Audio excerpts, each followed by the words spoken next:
Queridos amigos, a passagem das Escrituras para a qual eu gostaria de chamar a sua atenção nesta noite está aqui no Evangelho de Lucas, no capítulo de número 9. Nós leremos este versículo de número 57. Lucas capítulo 9, versículo de número 57. E aconteceu que, indo eles pelo caminho, lhe disse um: Senhor, seguir-te-ei para onde quer que fores. Queridos amigos, esta é uma palavra para aqueles que buscam a salvação. Isso é a respeito de como, de que maneira buscar intencionalmente a conversão.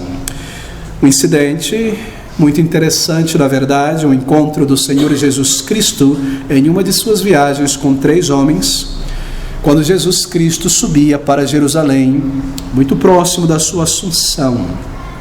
É mais do que uma mera narrativa incidental aqui. Muitas vezes nós lemos a palavra de Deus e nós encontramos essas várias narrativas, não é? Esse tipo de conectivo, e depois disso, e após disso, o Senhor foi ali, o Senhor foi acolá, e nos parece algo corriqueiro. Parece que Lucas está preenchendo a narrativa no caminho até chegar a Jerusalém ou ir a outro lugar, e nós temos essa impressão vaga de que o que foi registrado aqui como este incidente foi nada mais do que um mero acaso, algo que está aqui apenas para preencher a narrativa histórica, mas de maneira alguma. Se você mantém em vista que todo este livro divino é a palavra de Deus, isto é uma mensagem de Deus a respeito da salvação, como Deus enviou o seu Filho ao mundo e como pecadores devem buscá-lo, encontrar perdão e vida eterna, então você perceberá que esta pequena narrativa não é um mero incidente, mas é uma lição divina em seu livro divino sobre a salvação, exemplificando como buscar ao Senhor, como ser salvo. Assim, tome toda a narrativa da palavra de Deus, mesmo estes incidentes, estes encontros que nos parecem tão casuais, corriqueiros, como na verdade uma lição, um exemplo de como buscar ao Senhor. Pela palavra de Deus, o Espírito de Deus está lidando com todos os tipos de homens e mulheres, você sabia? Estas narrativas, estes encontros, estas pessoas, estes personagens aqui, assim por dizer, estão aqui na história redentiva da palavra de Deus como exemplos que exemplificam tipos diferentes de pessoas. Se você considera os encontros do Senhor Jesus Cristo Salvador com aquelas mulheres, homens, crianças, jovens, judeus, não judeus, isso aconteceu preparado por Deus e foi registrado pelo Espírito, para que nós, pessoas tão diferentes, em situações diferentes, com mentes diferentes, contextos diferentes, pudéssemos, por 1, 2 ou 3 desses exemplos, entender algo sobre nós mesmos, o caminho de salvação, como devemos buscar a salvação. Muitos desses homens e mulheres com quem o Senhor se encontra, o que vem a Jesus, representam grandes fatias da humanidade em termos psicológicos, personalidades. Você vê um homem como Pilatos. O que é a verdade? Ele perguntou ao Senhor Jesus, uma pessoa que buscava a verdade, que estudava. E ali estava o Senhor Jesus Cristo, a verdade encarnada diante dele. Ali estava Tomé perguntando: Senhor, mostra-nos o Pai, isto basta. Nós não sabemos para onde vai, como podemos saber o caminho? Dúvidas? Aqui estou eu, Tomé, o caminho, a verdade e a vida. Aquela mulher do fluxo de sangue, aquele menino dos pães e dos peixes, cada um destes jovens, pessoas, foram registrados aqui em seus encontros com Jesus para nos ensinar algo a respeito do caminho de salvação. E aqui diante de você e de mim parece que nós encontramos uma narrativa corriqueira, Jesus indo pelo caminho, 3 homens vindo em direção a ele, um incidente acontece, e depois disso aconteceu outra coisa. Não. Tome a palavra de Deus como Espírito Santo, se eu posso colocar nesses termos humanos, pensando, escrevendo a sua obra eterna para os seus eleitos. E aqui está, queridos amigos, 3 homens descritos nessa passagem, 3 inquiridores, 3 pessoas que não eram mais curiosos a respeito da religião, mas homens que estavam agora de uma maneira objetiva, intencional, buscando conhecer a Jesus Cristo, buscando o caminho de reconciliação com Jeová, com Deus, através do Messias que ele enviara a este mundo. Mas eles estavam, em certo sentido, ao se aproximarem de Jesus desta maneira, um tanto equivocados na sua maneira de se aproximar, na sua maneira de buscar a salvação. Eles estavam um tanto errados. E essa é a essência deste encontro, porque o Senhor Jesus Cristo irá dizer isso a eles, irá aconselhá-los a corrigirem a sua maneira de buscar a Deus. E esta é a lição para você e para mim. Porque muitas vezes pode ser o nosso caso. A maneira como nós estamos buscando a Deus pode ser equivocada, incorreta, errada. E se nós persistirmos neste caminho equivocado, nós nunca iremos encontrar a Deus e receber o seu perdão. E por compaixão e misericórdia que está o Senhor mostrando e lidando com esses homens e dizendo a eles a maneira errada como eles se aproximaram e o que eles deveriam fazer então. Todos eles se aproximaram de Jesus Cristo, versículo 57, 3 homens. Porque cada um deles, amigos, admirava muito o Senhor Jesus Cristo. Nós não sabemos. Será que eles são daqueles que estavam ali à beira do lago da Galileia, ouvindo aquele sermão do Senhor Jesus Cristo, aquelas palavras que nenhum homem jamais pronunciou, outra vez pronunciou senão ele, e ao final daquele sermão eles ficaram parados ali, abismados, abestalhados, cristalizados no olhar, pensando que palavras nenhum homem jamais falou com este homem. Será que são esses? Será que eles são resultados e pessoas que a partir de então começaram a seguir Jesus com aquela multidão? Eles admiravam o Senhor Jesus Cristo. E em determinado momento, eles se aproximaram particularmente, pessoalmente agora, para falar com o Senhor Jesus. Versículo 57. E aconteceu que indo eles, estes homens e mulheres, estes discípulos, pelo caminho, lhe disse um deles agora se aproxima do Senhor Jesus Cristo. Bem, eles estavam seguindo o Senhor Jesus. Não é que Jesus Cristo vinha e lá vem aqueles homens no caminho fazendo nada por ali e vem o Senhor Jesus e correm para ele. Não, eles estavam com Jesus. Eles estavam na multidão, no grupo, assim por dizer, daqueles discípulos. Eles estavam seguindo a Jesus, inquirindo pelo caminho. Mas a impressão que a passagem traz ao seguirmos por ela é que em um determinado momento eles deixaram de seguir a Jesus. Eles pararam de segui-lo. Eles voltaram atrás. Bem, pelo menos por algum tempo, nós não sabemos. Quem sabe, talvez, posteriormente eles caíram em si e retornaram ao Senhor Jesus Cristo. Mas, queridos amigos, aqui está a nossa primeira aplicação, a primeira lição. E nós aprendemos isso logo de cara, que é possível para uma pessoa aproximar-se de Deus através, sim, do Senhor Jesus Cristo, mas de uma maneira errada, de uma maneira não bíblica, não genuína, não correta. Quando você lê, você tem a impressão, aqui no caso desses 3, que eram homens decididos em sua vontade de seguir a Jesus Cristo. A maneira como eles conversam com o Senhor Jesus Cristo é bem decisiva, não é verdade? Parece isso, aparenta isso. Eles querem realmente permanecer com o Senhor Jesus Cristo. Eles parecem serem voluntários realmente. E o que eles fizeram parece ser digno de elogio. Eles dizem: Senhor, te seguirei. Eles saem do meio da multidão, o Senhor talvez parou para descansar um minuto, eles aproveitam o momento, os discípulos estão por ali fazendo alguma coisa, respondendo as perguntas da multidão, eles se aproximam de Jesus Cristo. Não sei se eles introduziram um diálogo com alguma outra palavra, o tempo está muito bom, não sei o que mais, Senhor Jesus. Não, talvez eles chegaram direto. Senhor Jesus Cristo, eu te seguirei. Surpreendente, não é? Decisivo, eles pensaram sobre isso, eles consideraram isso em seu coração. 2 deles, pelo menos o primeiro e o terceiro, eles parecem mais do que seguidores, parecem entusiastas. Eu te seguirei. Por quê? Porque o primeiro vem a Jesus e diz: eu te seguirei. O segundo é Jesus quem diz a ele: segue-me. E o terceiro vem a ele e diz: eu te seguirei. Iniciativa própria dos 2. Eles parecem entusiastas, na verdade, mas como nós veremos, havia algo de errado na atitude dos 3.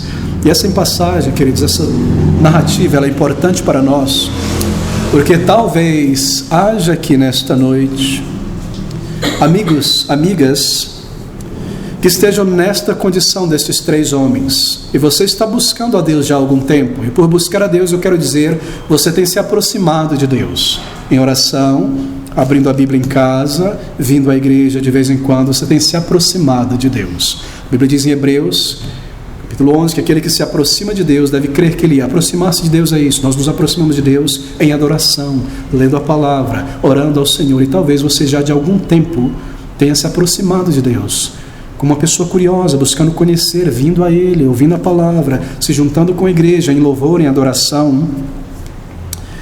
E você já buscou por algum tempo, mas você talvez até aqui nunca encontrou satisfação de ter encontrado a Deus, certeza pessoal. Você ainda não chegou a esse ponto em que você pode dizer: eu recebi de Deus uma resposta de paz, eu tenho certeza que Ele me perdoou, me salvou, que Ele me ouviu, que Deus lidou com você, que Ele te aceitou, que Ele te recebeu. Você tem vindo a Ele. Talvez você seja entusiástico, tenha lido livros, tenha buscado conhecer. E se essa é a tua condição, bem, há ajuda aqui na palavra de Deus, porque talvez a razão porque você ainda não encontrou de todo o coração é porque, como estes homens, você tem se aproximado dele de uma maneira errada, de uma maneira não bíblica. Bem, eles eram 3 inquiridores, mas ideias erradas sobre a salvação, ideias erradas sobre Deus, sobre o Evangelho, sobre o reino de Deus, conduzia aqueles homens em direção a Jesus Cristo. Bem, considere, vamos ver o caso, o exemplo de cada um aqui. Considere este primeiro homem no versículo 57. Observe o que nós aprendemos aqui da atitude dele. E aconteceu que, indo eles pelo caminho, lhe disse um: Senhor, seguir-te-ei para onde quer que fores. Mateus, lá no capítulo 8, versículo 18, nos diz que este homem era um escriba. Veja comigo, Mateus 8, 18. E Jesus, vendo em torno de si uma grande multidão, ordenou que passassem para o outro lado. E aproximando-se dele um escriba, disse-lhe: Mestre, aonde quer que fores, eu te seguirei. E você observa que a resposta do Senhor Jesus aqui é a mesma dada em Lucas, o que nos diz que é a mesma narrativa, é o mesmo incidente. Este homem era um escriba. Ele também era, digamos, um tipo de discípulo. Alguém que ouvia os sermões do Senhor Jesus Cristo com atenção. O Senhor ia pregar naquela cidade, lá estava ele. O Senhor Jesus Cristo seguia com os discípulos para uma região, lá estava ele. E Jesus via a multidão e dizia: vamos cruzar para o outro lado do lago, lá ia ele. Ele era um escriba, um seguidor do Senhor Jesus, um tipo de discípulo. Ele acompanhava Jesus quando podia, onde podia, e ele era entusiasta, e ele estava sempre próximo, talvez próximo da multidão, bem na frente. Ele era esperto, conseguia correr, já percebeu onde Cristo estava indo, sentar bem ali para ouvir a palavra do Senhor Jesus Cristo. Alguém que tinha um interesse genuíno, alguém que queria realmente ouvir o Salvador. Ele ouvia os sermões do Senhor, e assim ele é descrito aqui em Mateus como um tipo de discípulo.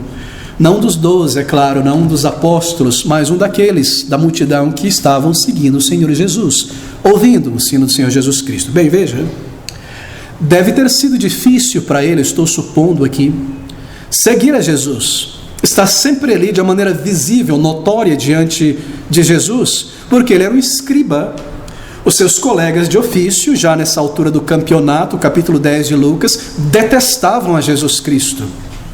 Eles já odiavam o Senhor Jesus Cristo, e ele era um escriba também, um membro dos escribas. Provavelmente esse homem era um tanto desprezado, eu não sei a idade dele, um jovem, uma pessoa já de uma idade estabelecida. Talvez havia um certo desprezo na confraria dos escribas para com ele. O que você está fazendo com aquele nazareno?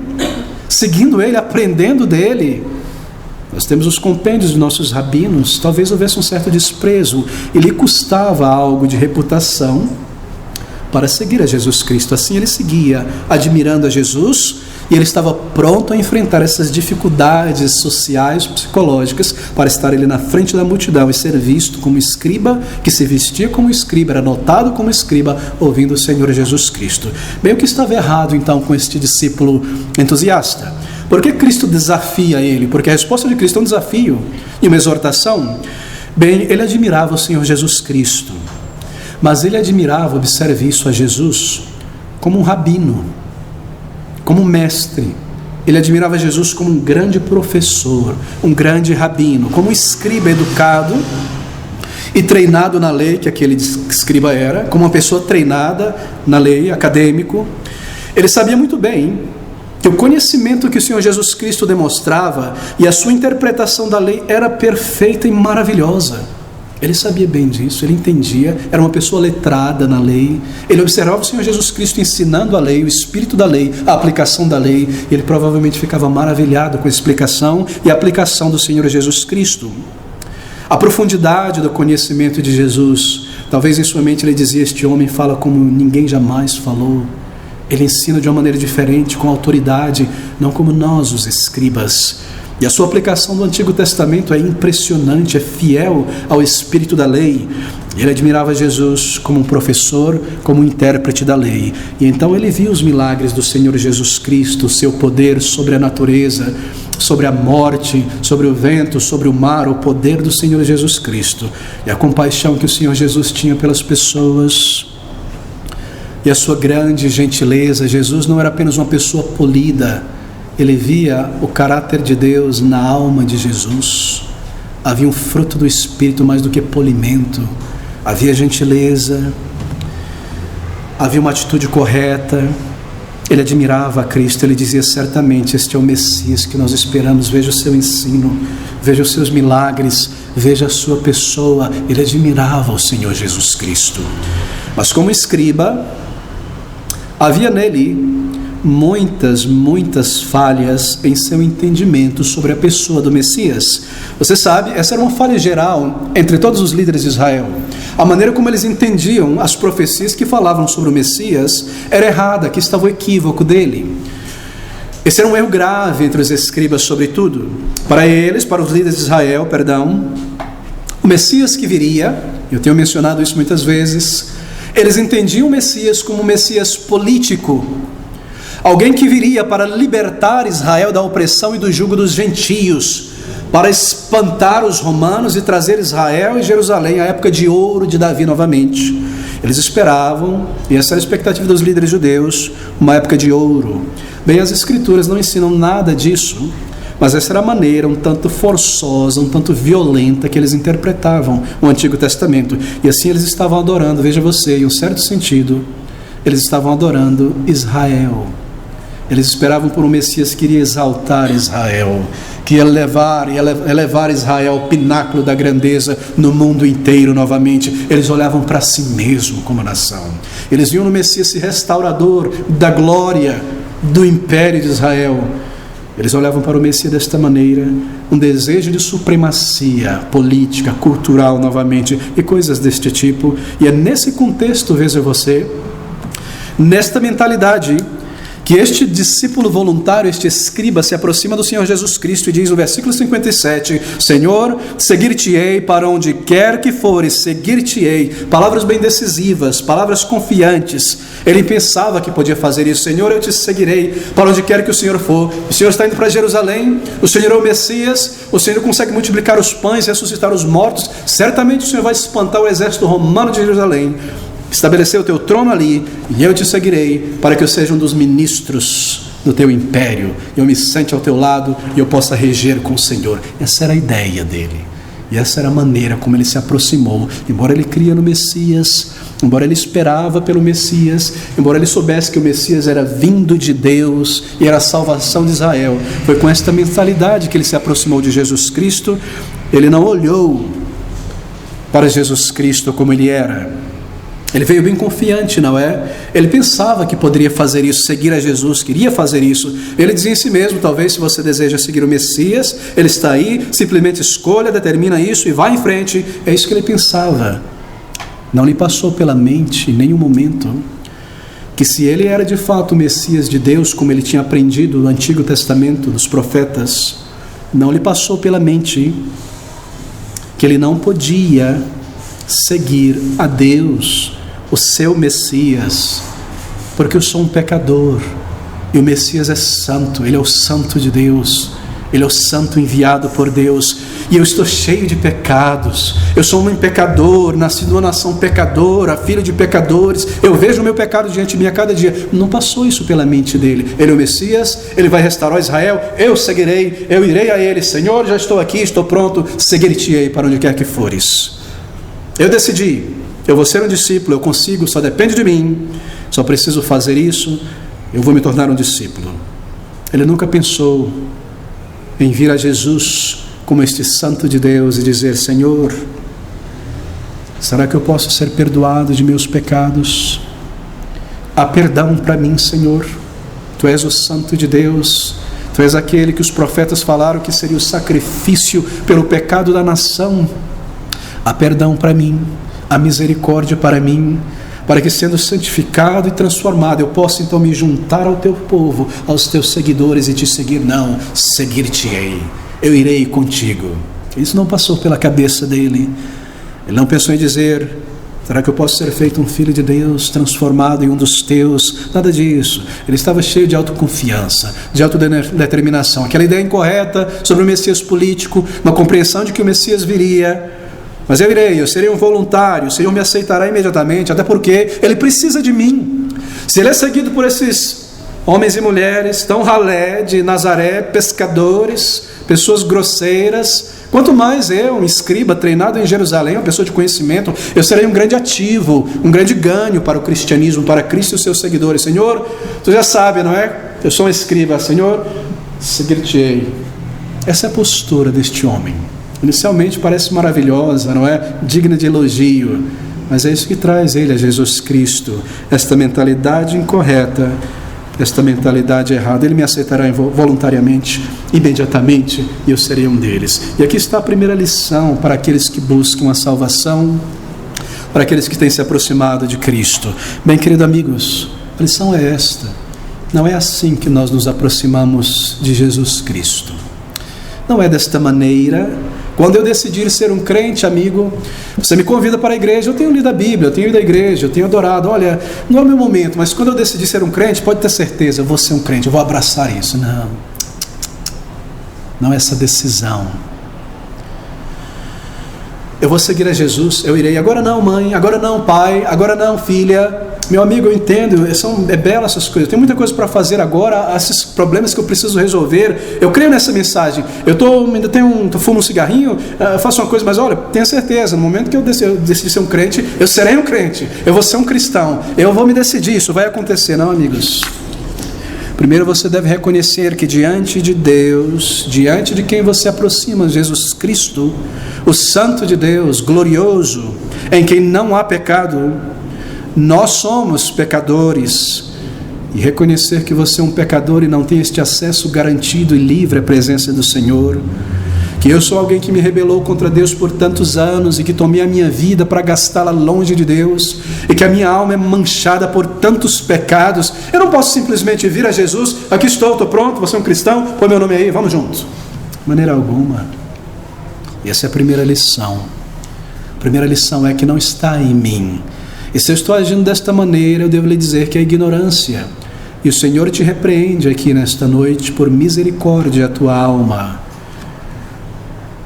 Eu devo reconhecer que eu sou um pecador, uma pessoa marcada e manchada por inúmeros pecados, que eu não tenho acesso à presença de Deus. Eu, diante de um santo, eterno e glorioso Deus, que é um fogo consumidor, querido amigos, vir a Deus, um verme como eu, comendo dessa terra, vivendo nessa terra, a minhoca desse mundo, sujo, perverso.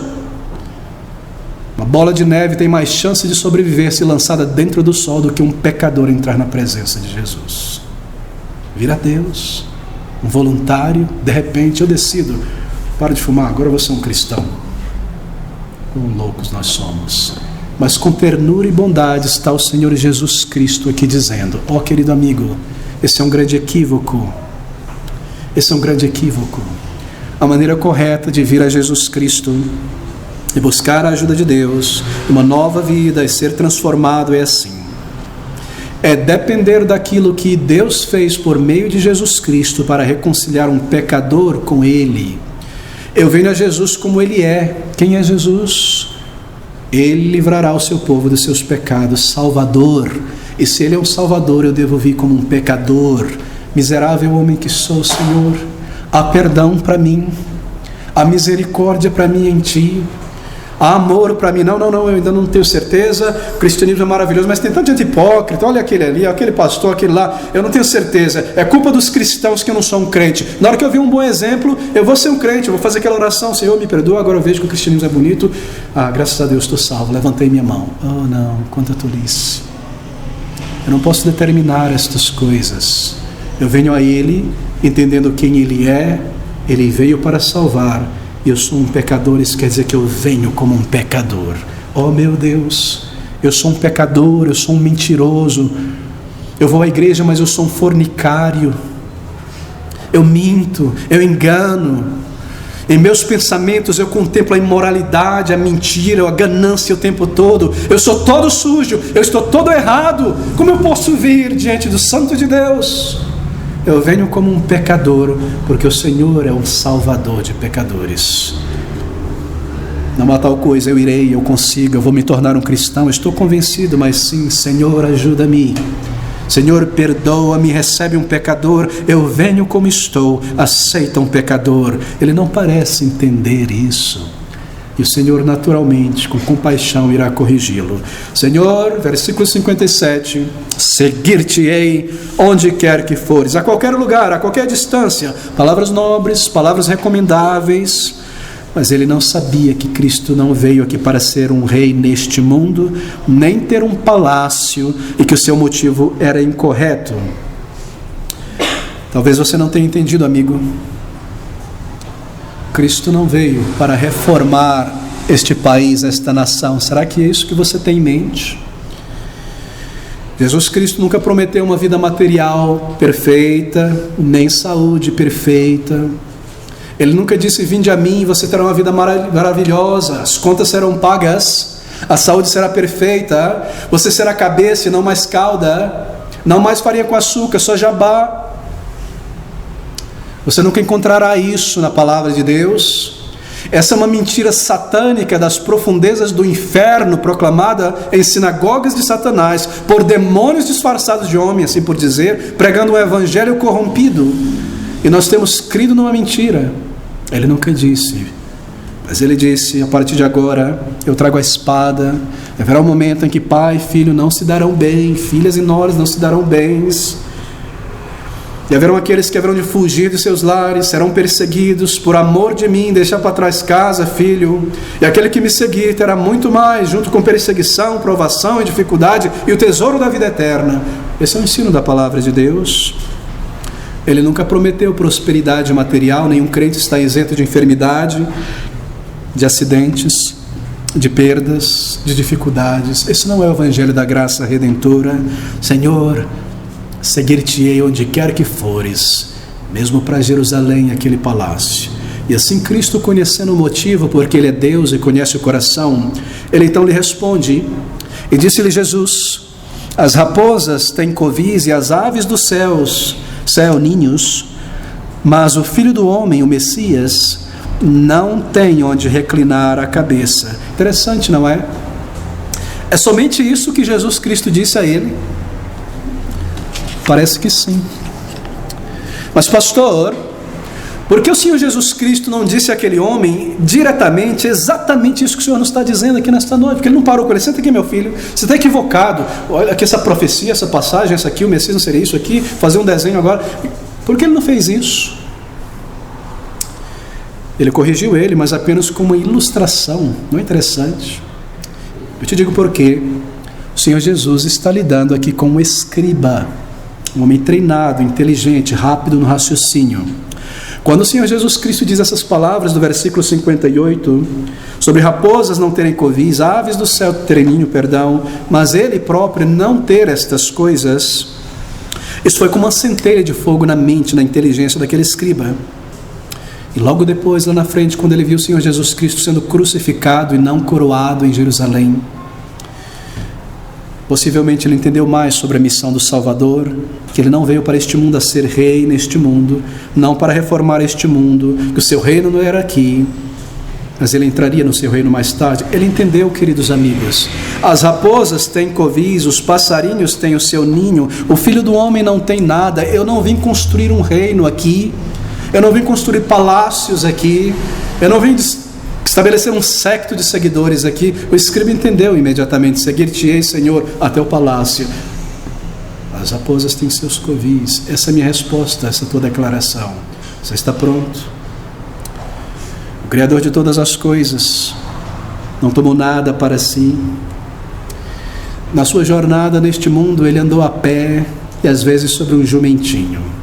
Ainda embora ele tinha poder para requerer do Pai carruagens, palácios, não poderia ele ter requerido algo mais, um alívio maior para o sol, uma velocidade maior para seguir pela jornada, um conforto melhor? Ele é o Filho de Deus, no final das contas ele veio ao mundo para salvar. Não, ele veio para morrer, ele veio para sofrer, ele veio para se humilhar. Ele poderia, mas ele não veio para isso, querido amigo. Ele veio com uma missão definida, com cada pessoa por quem ele morreria em sua mente, para salvá-los, para adquirir por seus próprios méritos para nós vida e perdão. Bem, o escriba estava impressionado com os milagres, cativado pelo ensino de Jesus, mas ele não tinha uma percepção do conteúdo do ensino de Jesus, nem da pessoa do Salvador. E quando o Senhor Jesus Cristo fala sobre o pecado, que ele veio ao mundo para sofrer, para morrer, parece que essas coisas não ficavam na mente do escriba. Ele ouviu a Jesus muitas vezes, e o Senhor muitas vezes falou sobre isso. E quando outros ouviam Jesus Cristo falar sobre sua morte e crucificação, parece que isso não grudava na mente. Ele é o Messias, prosperidade, ouro, fama, saúde está chegando, meu povo. Eles não conseguiam segurar na mente a mensagem de Cristo, a sua postura e a sua missão. Ele estava admirado da forma, da oratória, do poder de Cristo, mas a mensagem não lhe tocava. Pode ser muito bem o que esteja acontecendo conosco nesta noite. Você veio à igreja, mas você veio aqui por um benefício, por um entretenimento, por uma palavra religiosa agradável na noite morna de domingo, porque eu não tenho o que fazer em casa. Você veio à igreja, mas talvez você tenha entrado aqui sem nenhuma percepção espiritual da tua condição diante de Deus, teu Criador, e de tua real necessidade de perdão, de reconciliação com Deus, e você se aproxima de Deus por razões outras, mais que pela razão que você deve se aproximar dele.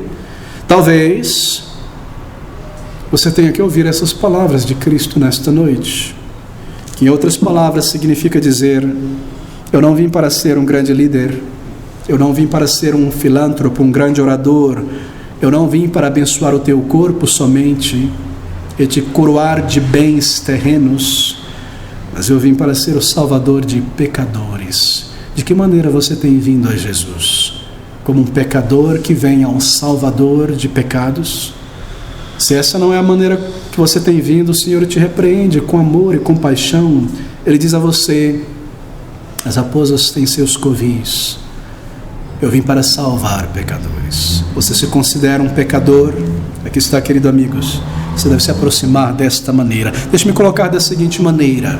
Eu já mencionei essa ilustração, mas ela cabe muito bem também nesse texto. Se você tivesse que perguntar ao apóstolo Paulo, antes Saulo de Tarso, sobre a conversão dele, antes da conversão dele, disse: Saulo, você vai para o céu? Saulo responderia: yes. Tenho certeza, claro, eu sou Saulo de Tarso. E você, assim temeroso, dissesse: mas Saulo, você também é um pecador, como todos os homens, não é? Saulo se constrangeria ali um pouco, não é? O que te faz pensar que você irá para o céu? E ele responderia assim: porque eu mereço. E se você fizer o mesmo que eu tenho feito, você também irá para o céu. Eu guardo, eu cumpro a lei de Deus. Aquilo que me é comandado nos mandamentos eu cumpro. Deus está contente comigo.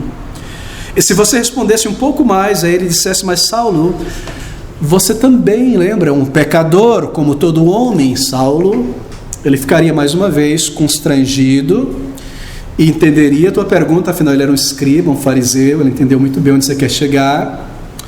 E ele diria algo assim: sim, eu sou um pecador, mas eu também sou um homem bom. E Deus, Ele vai me abençoar por causa da minha justiça, pelos meus bons pontos, por causa dos meus méritos, porque eu faço o meu melhor, eu cumpro a lei cerimonial, eu sou um bom cidadão, eu tento fazer a minha parte. E quanto aos meus pecados, Deus simplesmente vai perdoá-los por causa dos meus méritos. Ele vai me salvar e me dar o céu por causa da minha justiça, e os meus erros Ele vai esquecer, Ele vai perdoar, Ele é misericordioso. Ele responderia desta maneira. Mas ele escreve depois, em uma de suas cartas, posteriormente, que ele nunca soube que ele era um pecador. Ele nos diz isso, que ele estava estudando a lei, memorizando e lendo como rosário para ele ali, pela lei, dizendo: já fiz isso, já fiz, estou cumprindo 10, 1, 2, 3, 6, 8, até que ele chegou no 10º e a pedrinha do rosário não estava ali. Não cobiçarás. De repente ele entendeu que o pecado não é somente matar uma pessoa fisicamente, roubar alguém, falar mal de alguém. O pecado é algo que está no coração. O pecado está dentro de mim. Eu tenho cobiçado a cadeira de Gamaliel. Eu tenho cobiçado o sacerdote, eu tenho cobiçado aquela cadeira na universidade, eu tenho desejado isso, eu estou buscando isso, eu quero isso, eu cobiço. Eu sou um pecador. Ele não entendia que ele era um pecador diante de Deus, até que ele parou na lei e entendeu o espírito da lei. Até que Deus lidou com ele, e ele viu o seu pecado, e o pecado em seu coração, e ele entendeu que ele precisava de um Salvador, porque ele não conseguia deixar a cobiça.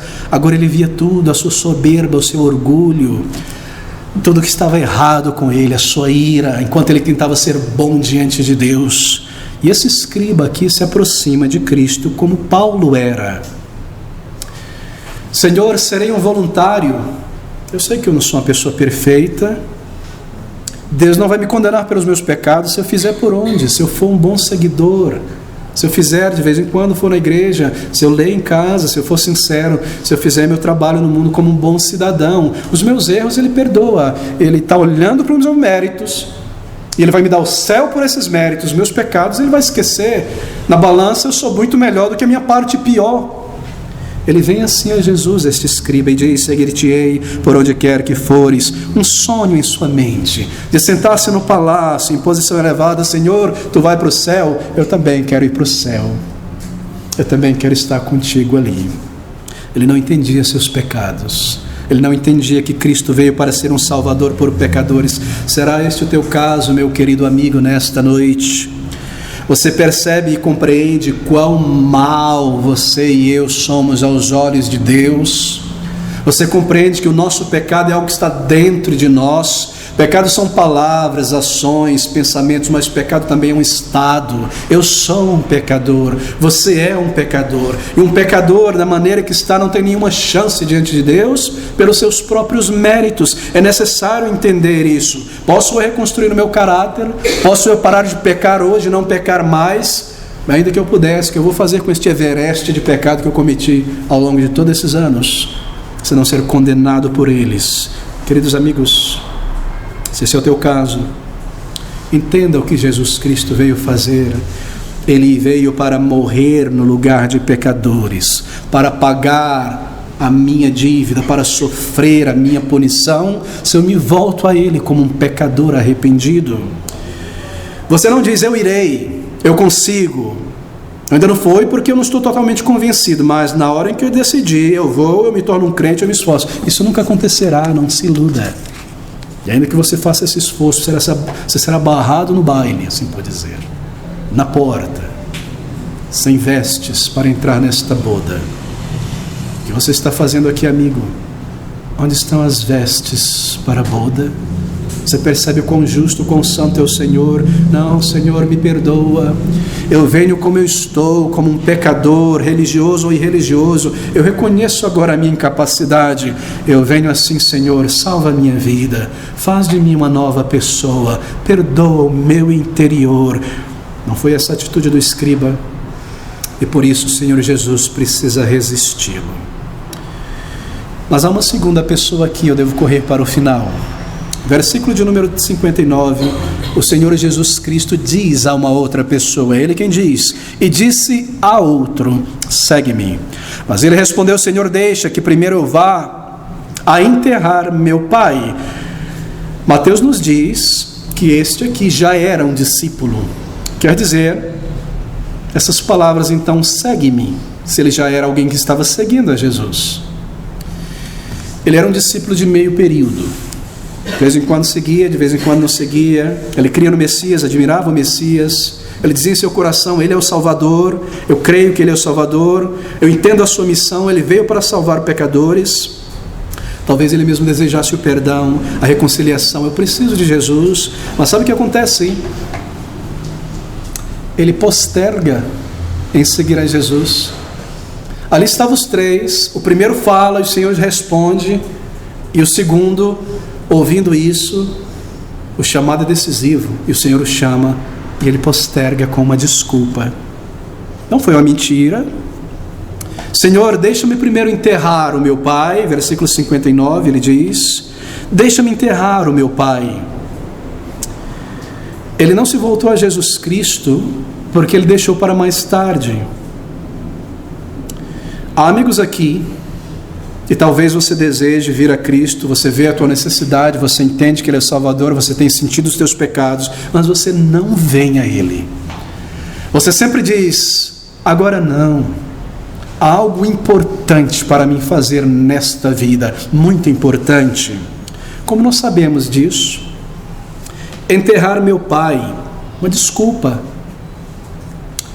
Não significa que o pai dele tinha morrido, porque Jesus Cristo responderá de tal maneira que nós entendemos que ele não tinha morrido. O pai dele poderia muito bem ainda estar vivo. Sabe o que ele diz? Senhor, deixa primeiro enterrar meu pai. Sabe o que ele queria? Sabe o que ele estava dizendo?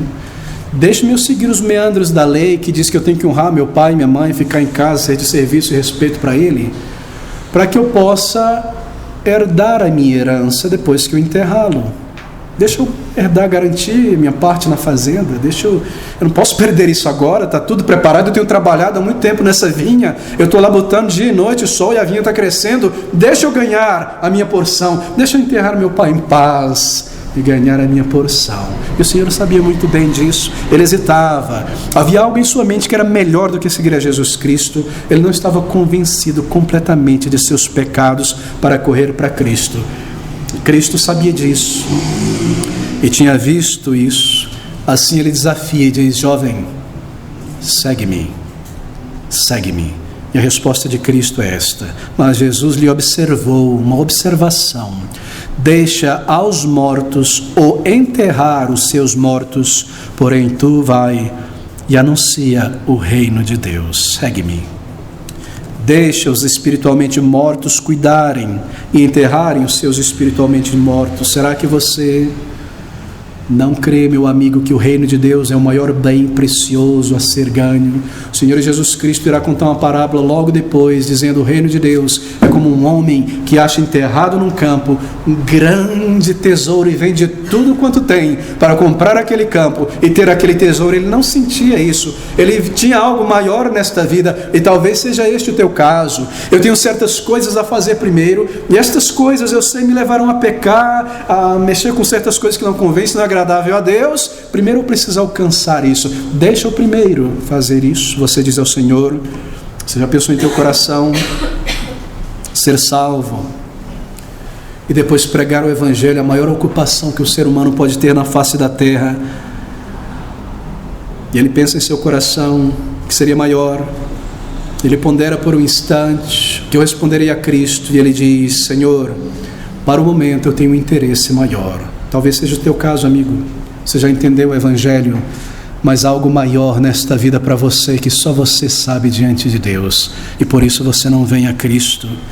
Você não entendeu que o bem maior é a tua alma. Que adianta, diz o Salvador, o homem ganhar o mundo inteiro, experiências, prazeres, ver lugares, edificar certas coisas e perder a sua própria alma? Você ainda não entendeu essas palavras de Jesus. Você o vê como um Messias, como um grande ajudador, mas estas palavras não têm soado em tua alma, e por isso você tem postergados.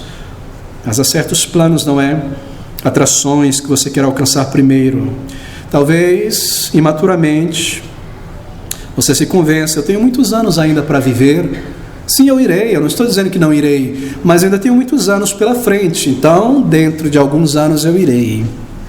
Hoje diz a palavra de Deus: se ouvirdes a voz do Espírito falando em tua alma, hoje é o dia da salvação.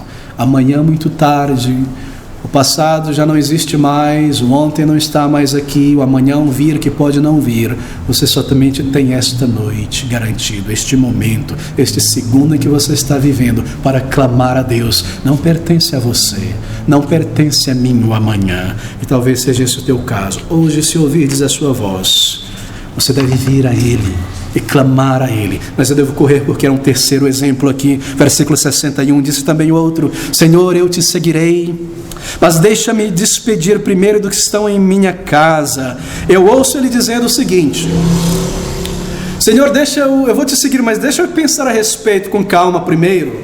Mais ou menos isso que ele está dizendo aqui. E aqui vem a advertência de Cristo. Eu desejo pensar que a advertência teve algum efeito neste homem. Versículo 62. E Jesus lhe disse: ninguém que lança mão do arado e olha para trás é apto para o reino de Deus. Ele não mostra profundidade em sua convicção de pecados. Ele não sente a sua necessidade como deveria, e assim, temporariamente, ele é despedido. É possível que você esteja impressionado nesta noite, eu devo concluir aqui, com a palavra do Evangelho, e você já compreende, digamos, o plano de Deus para a salvação, e a justiça de Deus em punir pecadores, e a misericórdia de Deus, e a necessidade de um Salvador. É possível dizer, isso tudo é maravilhoso. Eu estou convencido, a lógica do cristianismo é muito mais correta, organizada e poderosa do que qualquer cosmovisão neste mundo.